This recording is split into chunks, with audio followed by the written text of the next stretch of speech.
Miguel Luzárraga, director para Iberia de Allianz Bernstein. Miguel, buenos días. Buenos días, un placer un jueves más estar aquí con vosotros. Bueno, jueves más, pero con cambios importantes de la semana pasada a esta. Tuvimos esa caída del viernes, no termina el mercado de coger fuerza, es decir, lleva abajo, ¿no? Pues estamos viviendo un poco así, viendo hoy sobre todo cómo puede empezar esta jornada que también viene bajista, pero sobre todo se está mirando esas dos declaraciones de Yellen, de dos ruedas en el Senado, de Yellen y de Powell, del conjunto de la inflación, del cambio de la OCDE también en la previsión. Hemos visto esta mañana CaixaBank también dar sus datos de forecast del 2022. ¿Cómo veis la fotografía del 22 y sobre todo cómo veis la cantidad de nubarrones en la inflación, semiconductores y cómo pueden evolucionar? Porque el mercado ahora sí parece que empieza a verse afectado por ello, ¿no?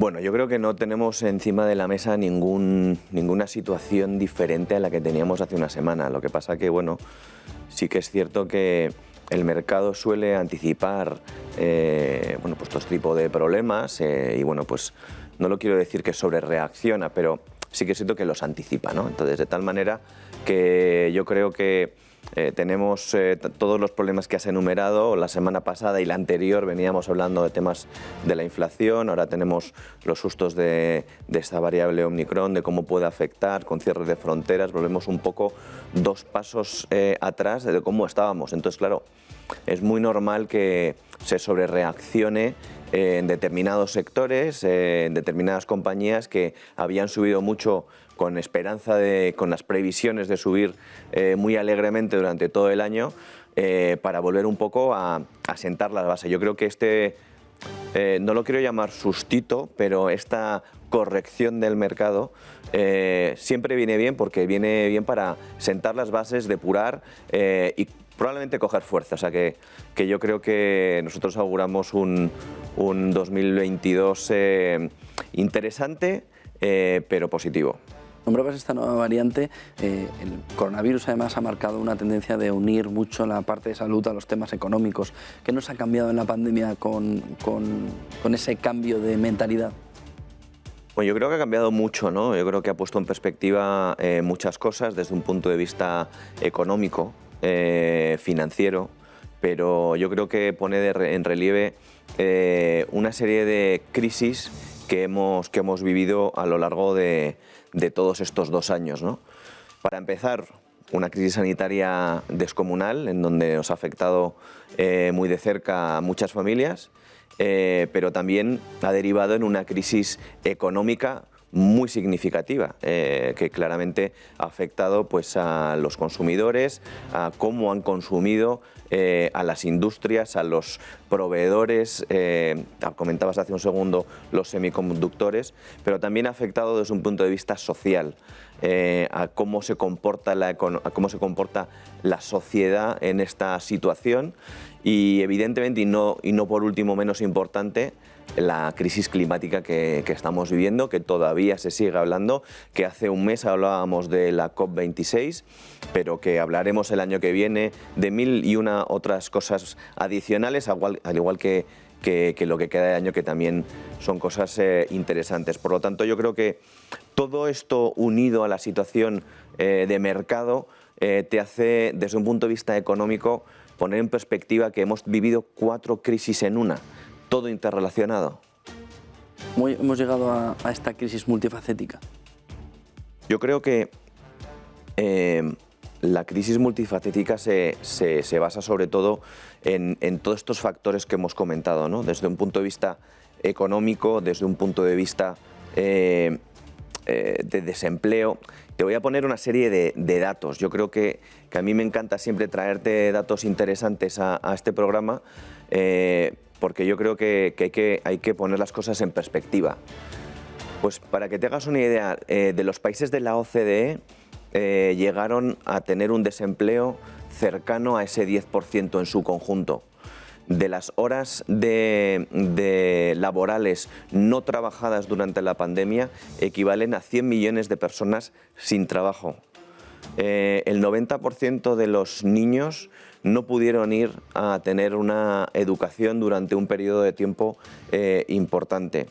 las fronteras se cerraron, el consumo, el comercio se vio con una serie de restricciones que afectó a una crisis alimentaria desde un punto de vista de inseguridad alimentaria, en el que todo el mundo corríamos a los supermercados, que no nos acordamos, muchos de nosotros a coger incluso papel higiénico, que todavía no se ha demostrado por qué. Pero desde ese punto de vista también hemos visto una crisis de género, en donde los sectores más vulnerables, incluso las mujeres, han visto cómo sus trabajos podían entrar en peligro. Por lo tanto, si unes todo esto, nunca habíamos vivido una situación tan severa que afectase de una manera tan transversal a toda la economía. Por lo tanto, creo que esa crisis multifacética ha afectado pues a todos nosotros de distintas maneras, de una manera interrelacionada, y eso no ha sucedido nunca en la historia. Hablabas de sostenibilidad. Las grandes compañías al final tienen también, cotizadas, tienen también un papel fundamental en el desarrollo de esa sostenibilidad y de esos cambios, ¿no? Entonces, es importante preguntarse qué tienen que hacer también estas compañías en ese entorno de la crisis sanitaria que hemos vivido y en ese movimiento hacia la sostenibilidad. Bueno, como tú dices, las compañías cotizadas, pues yo creo que tienen mucho poder hoy en día. De hecho, todo esto de la sostenibilidad, en el cual hemos hablado durante un periodo de tiempo muy largo, no podemos avanzar sin la empresa privada. Por lo tanto, son las personas que más emplean en el mundo, a más gente, usan mayores recursos, incluso son los que más contaminan y están muy bien conectados políticamente. Por lo tanto, todo ese tipo de cosas no es posible sin el sector privado. En los últimos años, hemos traído un gráfico además, ha habido un aumento del capitalismo de los grupos interesados. ¿Qué significa esto de los grupos interesados? Que ya no estamos hablando solamente de la empresa, de los grupos internos de la empresa, los administradores, el consejo de administración, los empleados, sino que ampliamos el anillo a otros segmentos, digamos, que van más allá, a los proveedores, a toda la gente de la cadena de suministros que afectan al devenir también de la empresa, sino que también a sus clientes, a sus inversores, y más allá, desde un punto de vista regulatorio, también a las comunidades, al capital privado, etcétera, etcétera. Por lo tanto, esos intereses, ese capitalismo ha llegado más allá a una serie de grupos que también están interesados desde un punto de vista social, medioambiental. Y la crisis ha puesto, de hecho, ha puesto encima de la mesa cómo hemos colaborado entre nosotros. Compañías que no tenían que hacer respiradores se reconvirtieron para hacerlos, para las UBIs, compañías que no hacían mascarillas se pusieron a hacerlos, incluso compañías que no necesitaban dar ayudas económicas a sus empleados y lo hicieron. Por lo tanto, esta crisis ha puesto muy de manifiesto que todo esto está interrelacionado y que la sostenibilidad es importante para el devenir de la sociedad. El inversor siempre mira también esa sostenibilidad con la rentabilidad, y una de las grandes preguntas es si después de la pandemia esas empresas que enfoquen hacia ESG van a seguir teniendo también más rentabilidad.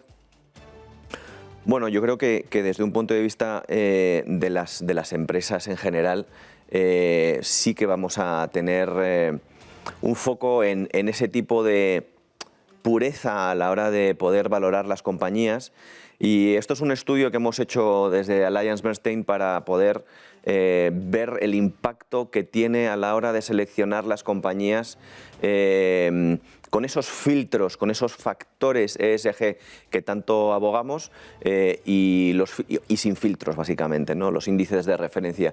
Y está demostrado que en los periodos más convulsos del mercado, en donde verdaderamente se ha puesto el foco en esa gestión ESG, si verdaderamente ha merecido la pena o no.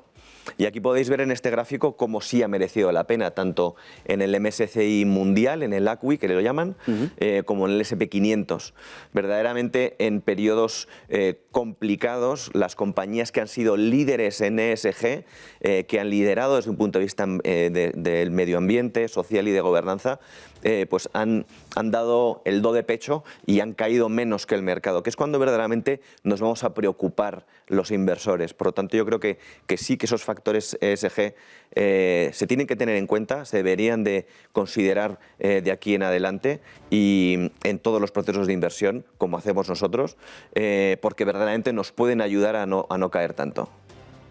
Sin embargo, hay que ver también si los inversores tienen fuerza suficiente para castigar a las empresas que no están aplicando criterios ESG. Puede parecer que va un flujo de dinero muy importante, pero que las otras quedan a un lado. Pues sí, yo creo que nosotros, los inversores, el público en general, la gente que nos escucha o que nos ve, bueno, pues tiene hoy en día mayor poder a través de las redes sociales, por ejemplo, para poder influir sobre una empresa, sobre un producto. Hablamos de los consumidores, pero también de los inversores a la hora de poder elegir un empleo, por ejemplo.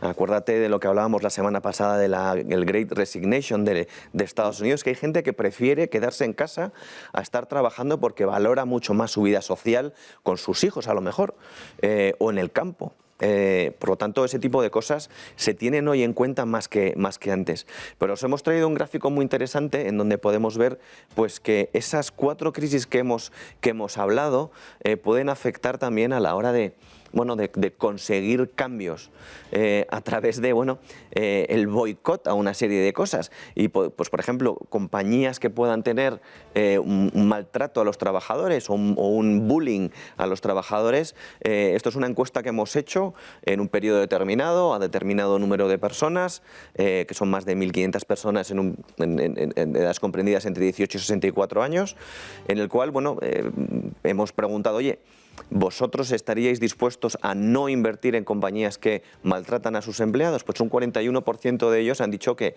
evidentemente no, pero un 40% ha dicho que tampoco en compañías que van a tener una corrupción, un fraude, y etcétera, etcétera, etcétera. Por lo tanto, nosotros podríamos, como inversores, podemos influir, pero los que verdaderamente compran fondos de inversión e invierten en estas empresas, pues también pueden elegir. Y yo creo que el factor social, el factor de gobernanza, el factor medioambiental, compañías que contaminen, por ejemplo, hay un gran porcentaje de personas que no van a invertir en esas empresas. Por lo tanto, hay que hacer bien los deberes, hablando de estas empresas que contaminan, por ejemplo, para que contaminen mucho menos. Muchísimas gracias, Miguel Luzárraga, director para Iberia de AllianceBernstein. Buen día y buen negocio. Muchísimas gracias a vosotros, buen día y buen negocio.